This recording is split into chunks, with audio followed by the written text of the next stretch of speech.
Hindi ba kayo laging kumakain? Hindi. Gaano kayo kadalas na hindi kumakain? Isang araw.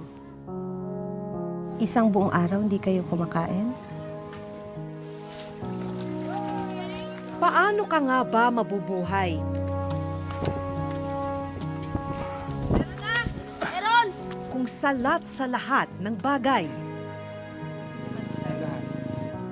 Bibisitahin namin ang itinuturing na isa sa mga pinakamahirap na bayan sa Pilipinas.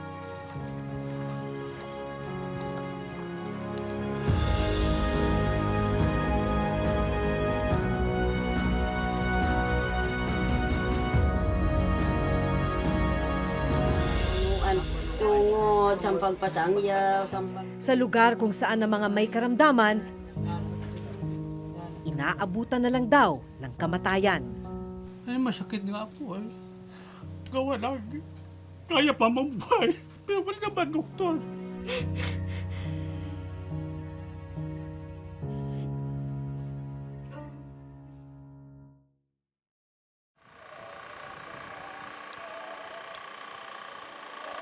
Bago marating ang bayan ng Silvino Lubos sa probinsya ng Northern Samar, ito ang kailangan naming daanan. Matarik, lubak-lubak, at maputik na kalsada.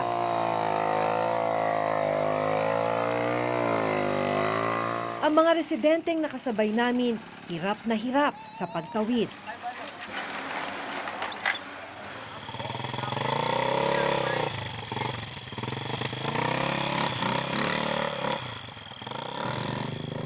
Hindi biro makarating sa bayan.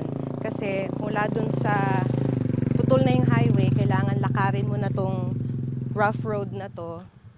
Tapos, kailangan dumaan ka dito sa sapa na to para marating yung bangka. Tapos yung bangka, yun na yung maghahatid sa'yo dun sa mismong bayan. Ang iba, hirap ding maibiyahe ang kanilang kalakal.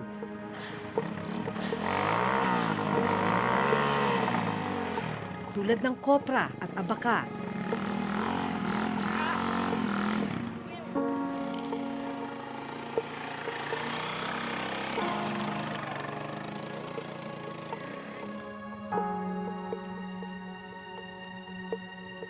Nagpasya kaming lakarin na lang ang kalsada. Kasi madulas.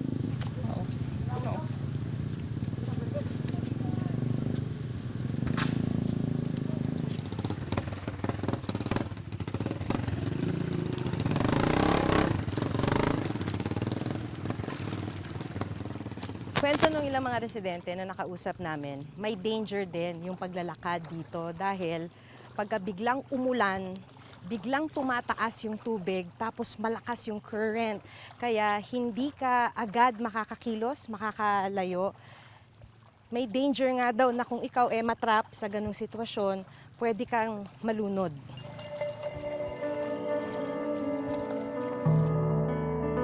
Makalipas ang nasa 15 minutong paglalakad, narating namin ang isang ilog.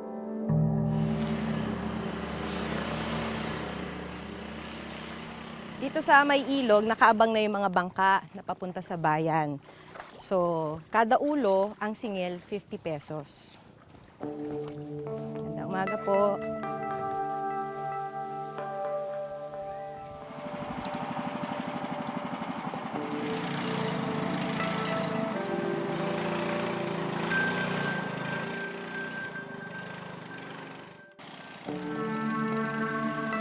Pagkatapos ng 2 oras na biyahe mula sa sentro ng Northern Samar, narating namin ang barangay poblasyon sa bayan ng Silvino Lubos.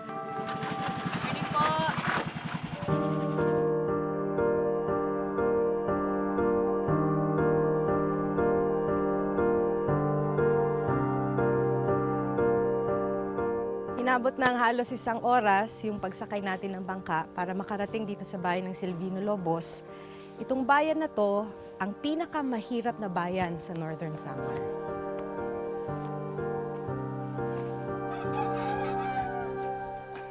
Sa may pantalan, nakilala ko ang 10 taong gulang na si Jules. kasama ang kanyang mga kaibigan. Nagbabaka sakali raw silang may darating para magpabuhat ng bagahe.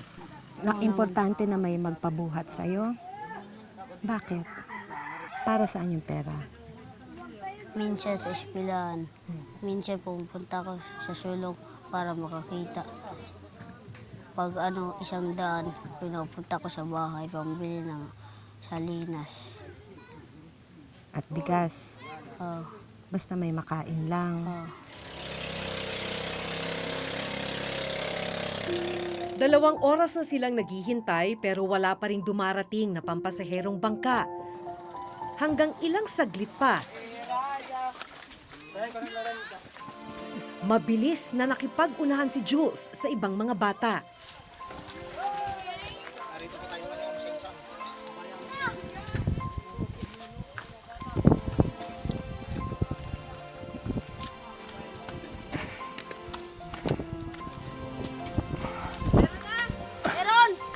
Matangulay. Masakit ang likod. Yung kamay. Yung kamay masakit. Oh. At yung dito sa leeg. Tinitiis mo siya. Oo naman.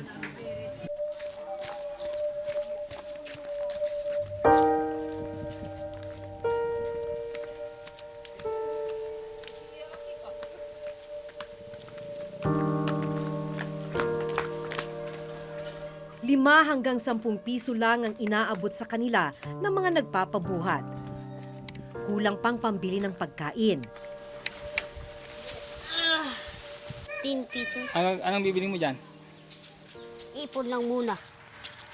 Nung umagang yon, wala pa palang laman ang tiyan niya. Pag pananghalian, wala. Bago ka matulog, wala.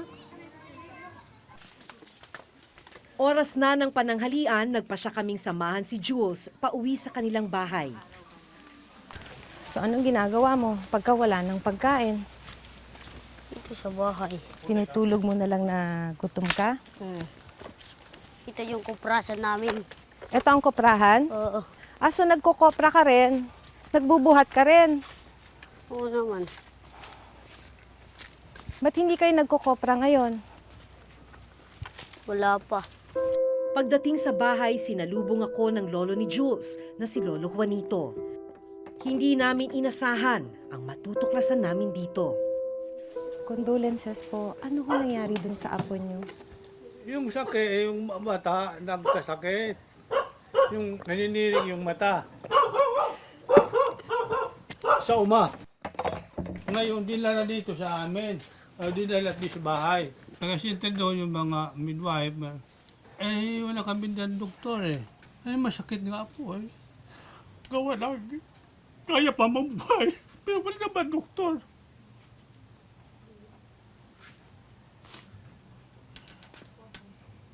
Tapos hindi nyo naman ho maitakbo. Hindi namin may magtagbo dahil wala sasakyan dito. Wala kami pera. Ang ginawa, nandiyan lang kami dahil lapit na naman, wala pa pamasahe. Saka umaasa ko dahil nagbibigay ng gamot. Wala siya na doktor. Kamamatay lang pala ng 3 taong gulang na kapatid ni Jules na si Ivan, gabi bago kami dumating.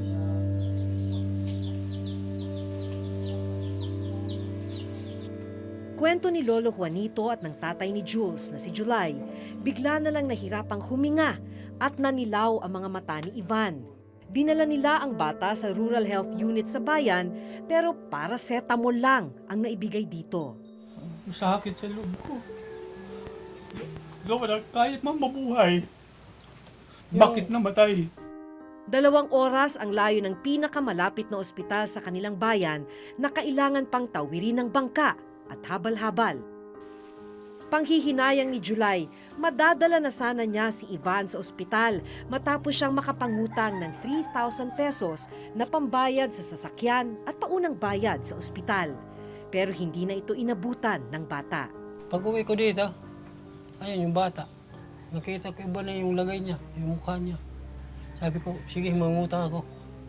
Pumunta ko doon sa sa barangay 1. nakautang ko ng, ng 3,000. Pambayad ko sana yung kupra. Tapos nakahiram ako ng motor. Sabi ko sa asawa ko, magbihis ka, alis tayo. Nung nagbibihis siya, nakita ko yung bata, gumanon. Binuhat ko agad, pinarga ko. Wala. Hanggang wala na. Inano ko siya, mouth-to-mouth recitation. Pinam ko yung dito, tapos mouth-to-mouth kami. Wala pa rin. Sabi ko, wala na.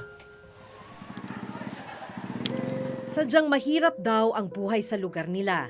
Maliit ang kita ni July sa pagkukopra. Yung kopra, mismo yung puting pahirap. Bumaba, tumaas yung bilihin. Samantala, umabot ng 40 hanggang 50 yung kilo. Dati, 1 kilo. Oo. Ngayon, magkano na ang bili? Ngayon dito na lang, 19. 19. Oo. Ibabiyahe nyo pa po yun. Bibiyahe pa, may bayad pa, bawat pagkarga, 50. Yung sasakyan, 50.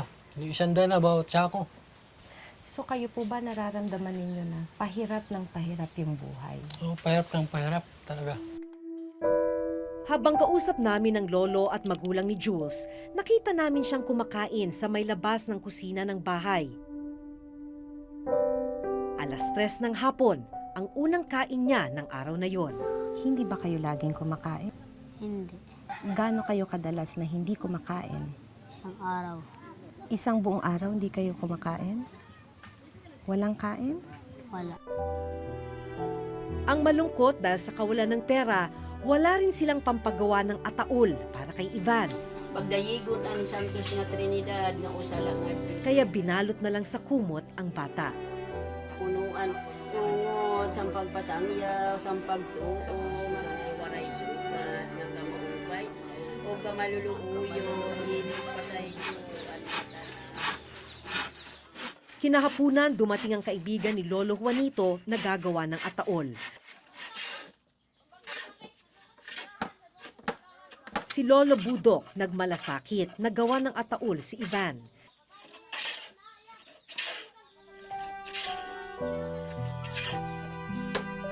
Kinagabihan, nalaman naming wala rin palang kuryente sa lugar.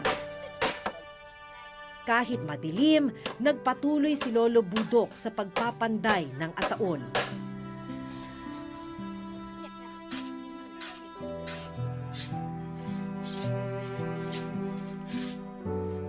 Hanggang sa maayos nang nailipat sa ataol si Ivan.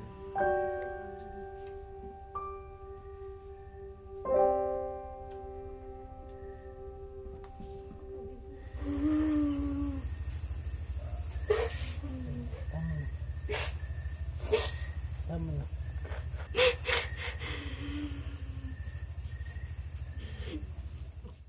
Kulang ng pagkain yung pamilya, kulang ng pagkain ng mga bata, ayun, magre-resulta ng malnourishment yung mga bata. Kalimitan po, karamihan sa mga pamilya rito, pag sinabi ho nating karamihan, are we talking about 70 to 80% of the families? Even 90%.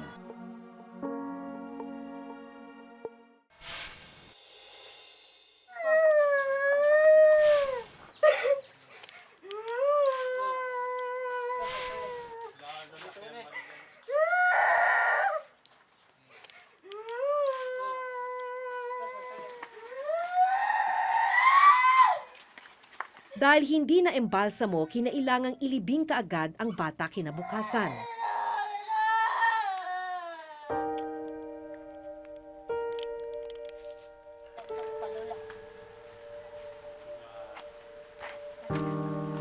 Nalaman namin na hindi lang pala si Ivan ang namatay na kapatid ni Jules.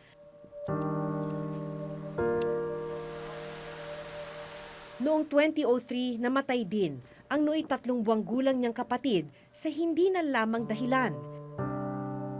Nitong nakaraang taon, namatay din ang lola ni Jules. Huli na nang maisugod siya sa ospital na 2 oras ang layo mula sa kanilang lugar. Na-stroke ng high blood. Ay, wala kami doktor doon sa ospital. Hindi na ng ospital. Patay din. Ipinaliwanag sa amin ng nurse ng Rural Health Unit sa bayan kung ano ang nangyari sa kapatid ni Jules na si Ivan. Binigyan namin siya ng paracetamol para sa lagnat. Tapos yun, binigyan namin siya ng referral. Nag-instruct yung midwife sa kanya na dalhin ka agad dahil hindi ka maganda yung sitwasyon ng bata. Dalhin doon sa Katarman, sa NSPH. Dinadala naman kasi dito sa amin, malala na yung sitwasyon ng mga pasyente. Kaya paano na namin masisave yun kung malapit na siya talaga bumigay. Sinamahan namin si Jules at dalawa niyang kaibigang sina Lance at Vincent sa Rural Health Unit. Pinaka-stunted po sa kanila ay Si Jules at saka si Lance, itong dalawa. Kulang ng pagkain yung pamilya, kulang ng pagkain ng mga bata. Ayun, magresulta ng malnourishment yung mga bata. Kalimitan po, karamihan sa mga pamilya rito, pag sinabi ho nating karamihan, are we talking about 70 to 80% of the families? Even 90%. Base sa datos ng Philippine Statistics Authority o PSA, ang bayan ng Silvino Lubos ang pinakamahirap na bayan sa Northern Samar mula yan 2006 hanggang 2012. Lumalabas na 72% ng kabuang populasyon ng Silvino Lubos ang namumuhay below poverty line. Ang pagkamatay ng mga may sakit nang hindi nadadala sa ospital, pinatotohanan ng mismong alkalde ng Silvino Lubos. Karamihan, ganun ang nangyayari kasi yung mga magulang na o kaya kamag-anak ng namatayan, hindi nila kaya mag-transport papunta doon sa ibang bayan na mayroon mga ospital o ganun. Kaya karamihan namamatay na lang kasi walang pera sila eh. Bakit po nananatiling pinakamahirap na bayan ang bayan ninyo?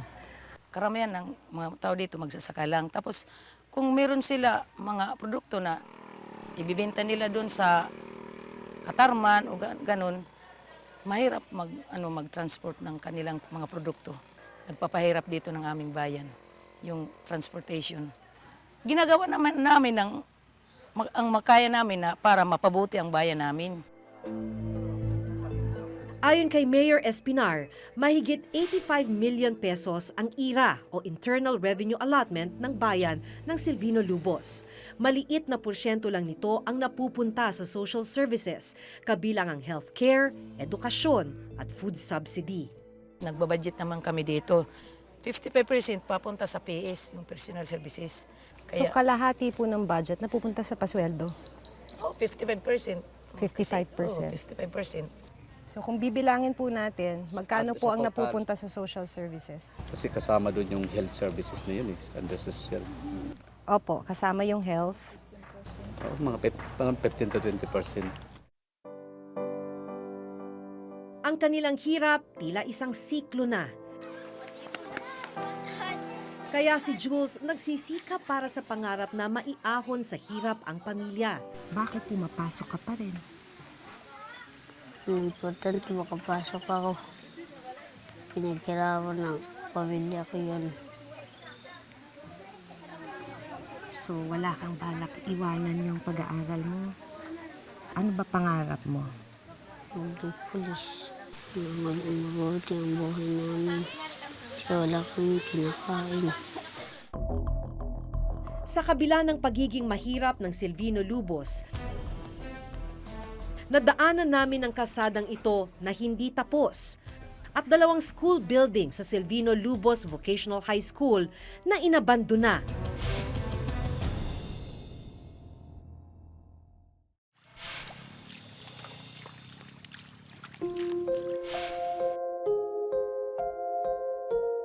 Ay, masakit nga po eh. Gawa lang. Kaya pa mabuhay. Pero wala naman, doktor. Sa kabila ng pagiging mahirap ng Silvino Lubos, nadaanan namin ang kalsadang ito na hindi tapos. Parang andyan naman yung hope na paunti-unti magkakaroon ng kalsada. Pero so far, hindi pa rin natatapos. At dalawang school building sa Silvino Lubos Vocational High School na inabandona. Dapat sana na turnover na ito, natapos ito noong January 18, 2018. Tingnan nyo naman, pusti lang eh. Sa aming susunod na report, Sisiyasatin ng Reporter's Notebook kung bakit hindi tapos. Iniwang nakatenga at hindi napakikinabangan ang mga proyektong makatutulong sana sa mga mahihirap na residente ng Selvino Lobos. Hanggang sa susunod na Huwebes, ako si Jun Veneracion. Ako si Maki Pulido at ito ang nakatala sa aming Reporter's Reporter's Notebook. Notebook.